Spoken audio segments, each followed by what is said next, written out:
Sir ನಮಸ್ತೆ. ನಾವು ಎಲ್ಲರೂ KSRTC 2019-20 ಸಾಲಿನಲ್ಲಿ ಅರ್ಜಿ ಹಾಕಿರೋ ಅಭ್ಯರ್ಥಿಗಳು ಸರ್. ಆವಾಗ ಸರ್ಕಾರ ನಿಗಮ ಏನು ಮಾಡ್ತು ಅಂದರೆ ಚಾಲಕರಿಗೆ 1200 ಪೋಸ್ಟು ಮತ್ತು ಚಾಲಕ ಕಮ್ ನಿರ್ವಾಹಕನಿಗೆ 2545 ಪೋಸ್ಟ್ಗೆ ನೋಟಿಫಿಕೇಷನ್ ಬಿಡ್ತು.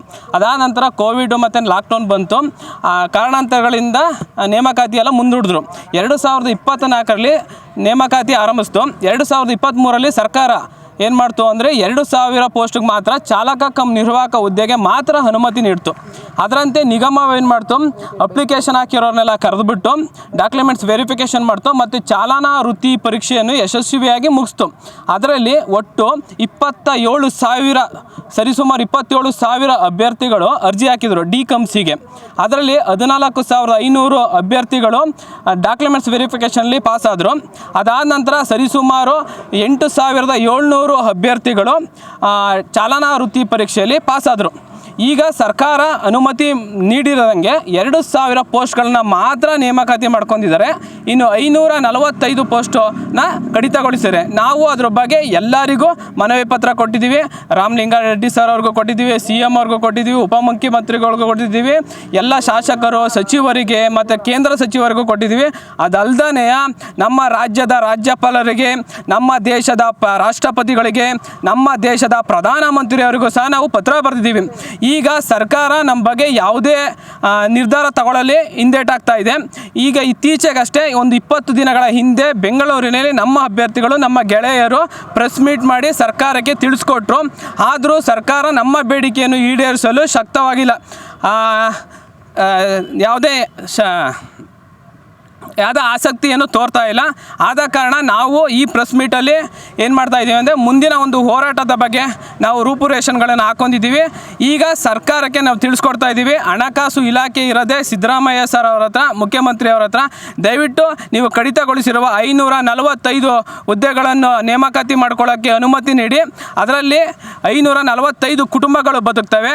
ಒಂದೊಂದು ಕುಟುಂಬದಲ್ಲಿ ಕನಿಷ್ಠ 4-5 ಜನ ಅಂದರೆ ತುಂಬ 2,000 ಜೀವಗಳಿಗೆ ನೀವು ಆಹಾರ ಕೊಟ್ಟಂಗಾಗುತ್ತೆ. ದಯವಿಟ್ಟು ಇದ್ರ ಬಗ್ಗೆ ಗಮನಿಸಿ ಶೀಘ್ರವಾಗಿ ನೀವು ಇದ್ರ ಬಗ್ಗೆ ಅನುಮತಿ ನೀಡಲೇಬೇಕು ನಿಗಮಕ್ಕೆ. ಇಲ್ಲದಿದ್ದರೆ ನಾವು 20 ದಿನಗಳ ಗಡುವು ನೀಡ್ತಾ ಇದ್ದೀವಿ. ನಾವು ಸರ್ಕಾರಕ್ಕೆ 20 ದಿನಗಳ ಗಡುವು ನೀಡ್ತಾ ಇದ್ದೀವಿ. ನಾವು ಫ್ರೀಡಮ್ ಪಾರ್ಕಲ್ಲಿ ದೊಡ್ಡ ಮಟ್ಟದಲ್ಲಿ ಹೋರಾಟ ಮಾಡ್ತೀವಿ. ನಾವು ಭಾರತ ದೇಶದ ಪ್ರಜೆಗಳು, ಕರ್ನಾಟಕ ರಾಜ್ಯದ ಮತದಾರರು, ನಮಗೆ ಕೇಳೋ ಹಕ್ಕಿದೆ. ನಮ್ಮ ಹಕ್ಕನ್ನು ನಾವು ಕೇಳ್ತಾ ಇದ್ದೀವಿ. ನಿಮಗೆ ನೇಮಕಾತಿ ನೀವು ನೋಟಿಫಿಕೇಷನ್ ಏನು ಬಿಟ್ಟಿದ್ರಾ ಅದನ್ನ ಮಾಡ್ಕೊಳ್ಳಿ. ಅದಕ್ಕಿಂತ ಹೆಚ್ಚಾಗಿ ಒಂದು ಪೋಸ್ಟನ್ನು ಮಾಡ್ಕೊಳ್ಬೇಡಿ. ನೀವು ಬಿಟ್ಟಿರೋದು 2,545 ಪೋಸ್ಟು. ಈಗ ನೀವು ತಗೊಂಡಿರೋದು ಕೇವಲ 2,000 ಪೋಸ್ಟು. ಇನ್ನು 545 ಪೋಸ್ಟ್ನ ನೀವು ತಗೊಳ್ಳೇಬೇಕು. ನಾವು ಇಲ್ಲ ಅಂದರೆ ಉಗ್ರ ಹೋರಾಟ ಮಾಡೇ ಮಾಡ್ತೀವಿ. ನಾವು ನಿಮಗೆ 20 ದಿನಗಳ ಗಡುವು ನೀಡ್ತಾ ಇದ್ದೀವಿ. ಅದಾದ ನಂತರ ನಾವು ಫ್ರೀಡಮ್ ಪಾರ್ಕಲ್ಲಿ ಹೋರಾಟ ಮಾಡ್ತೀವಿ. ಹೋರಾಟದಲ್ಲಿ ನಾವು ಒಂದೇ ಮಾತು ಹೇಳ್ತೀವಿ, ನೇಮಕಾತಿ ಮಾಡ್ಕೊಳ್ಳಿ. ನಿಮಗೆ ನೇಮಕಾತಿ ಮಾಡ್ಕೊಳ್ಳೋಕ್ಕಾಗಲ್ವಾ? ಆಗೋದೇ ಇಲ್ಲ. ನಮ್ಮಲ್ಲಿ ನಮ್ಮ ಸರ್ಕಾರದಲ್ಲಿ ಹಣನೇ ಇಲ್ಲ, ನಾವು ನೇಮಕಾತಿ ಮಾಡ್ಕೊಳ್ಳೋಕ್ಕಾಗಲ್ಲ ಅಂದರೆ ನಮ್ಮೆಲ್ಲರೂ ನಾವು ಫ್ರೀಡಮ್ ಪಾರ್ಕಲ್ಲಿ ಹೋರಾಟ ಮಾಡೋ ಎಲ್ಲರನ್ನೂ ಗಡೀಪಾರು ಮಾಡಿ. ನೇಮಕಾತಿ ಮಾಡಿಕೊಳ್ಳಿ, ಇಲ್ಲದಿದ್ದರೆ ಗಡೀಪಾರು ಮಾಡಿ. ನೇಮಕಾತಿ ಮಾಡಿಕೊಳ್ಳಿ, ಇಲ್ಲದಿದ್ದರೆ ನಮ್ಮನ್ನೆಲ್ಲನೂ ಗಡೀಪಾರು ಮಾಡಿ. ಯಾಕೆ ಅಂದರೆ ನಾವು ಈ ರಾಜ್ಯದ ಮತದಾರರು. ನಮಗೆ ನಮ್ಮ ಹಕ್ಕುಗಳನ್ನ ನಾವು ಪಡ್ಕೊಳ್ಳೋಕ್ಕಾಗಲ್ಲ, ನಮ್ಮ ಬೇಡಿಕೆಯನ್ನು ನೀವು ಈಡೇರಿಸೋಕ್ಕಾಗಲ್ಲ ಅಂದರೆ ರಾಜ್ಯದಲ್ಲಿ ಯಾಕಿರಬೇಕು, ಸರ್ಕಾರ ಯಾಕಿರಬೇಕು? ನಮ್ಮ ಬೇಡಿಕೆಗಳನ್ನ ನಾವು ಈಡೇರಿಸ್ಕೊಳ್ಬೇಕಲ್ವ?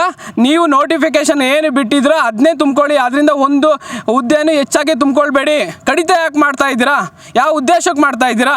ಮಲತಾಯಿ ಧೋರಣೆ ಮಾಡ್ತಾ ಇರೋದು ನಮ್ಮ ಜನತೆಗೆ. ಈಗ 2,000 ಪೋಸ್ಟ್ನ ತುಂಬ್ಕೊಳ್ತೀರಾ. ನಮ್ಮ ಜೊತೆನೇ ನಾವು ಅಪ್ಲಿಕೇಶನ್ ಅವ್ರ ಜೊತೆಲೇ ಹಾಕಿದ್ದೀವಿ. ಈಗ ಅವ್ರು ತುಂಬ್ಕೊಂಡು 3-4 ತಿಂಗಳು ಆಯಿತು. ಈಗ ನಮ್ಗೆ 545 ಜನ ಕಡಿತಗೊಳಿಸ್ರೆ ಅನ್ಯಾಯ ಮಾಡ್ದಂಗೆ ಆಗಲಿಲ್ಲ. ನೀವು ತಾರತಮ್ಯ ಬೇಡ ನಾವು ಅವ್ರ ಜೊತೆ ಅಪ್ಲಿಕೇಶನ್ ಹಾಕಿದ್ದೀವಿ. ನಾವು ಉಗ್ರವಾಗಿ ಹೋರಾಟ ಮಾಡ್ತೀವಿ. ನಿಮ್ಗೆ ಆಗೋದೇ ಇಲ್ಲ, ನಾವು ಮಾಡೋಕ್ಕೆ ಆಗಲ್ಲ ಅಂದರೆ ನಮ್ಮನ್ನೆಲ್ಲರನ್ನೂ ಗಡೀಪಾರು ಮಾಡಿ ನಾವಿಷ್ಟೇ ಫ್ರೀಡಮ್ ಪಾರ್ಕಲ್ಲಿ ಬರ್ತೀವಿ, ಕೇಳ್ತೀವಿ. ನಾವು ಒಂದೇ ಕೂಗು, ಯಾರಿಗೂ ಜೈಕಾರ ಹಾಕಲ್ಲ, ಯಾರಿಗೂ ಧಿಕ್ಕಾರ ಹಾಕಲ್ಲ. ನಮ್ಮ ಬೇಡಿಕೆ ಒಂದೇ, ನೇಮಕಾತಿ ಮಾಡಿಕೊಳ್ಳಿ, ಇಲ್ಲದಿದ್ದರೆ ಗಡೀಪಾರು ಮಾಡಿ. ನೇಮಕಾತಿ ಮಾಡಿಕೊಳ್ಳಿ, ಇಲ್ಲದಿದ್ದರೆ ಗಡೀಪಾರು ಮಾಡಿ.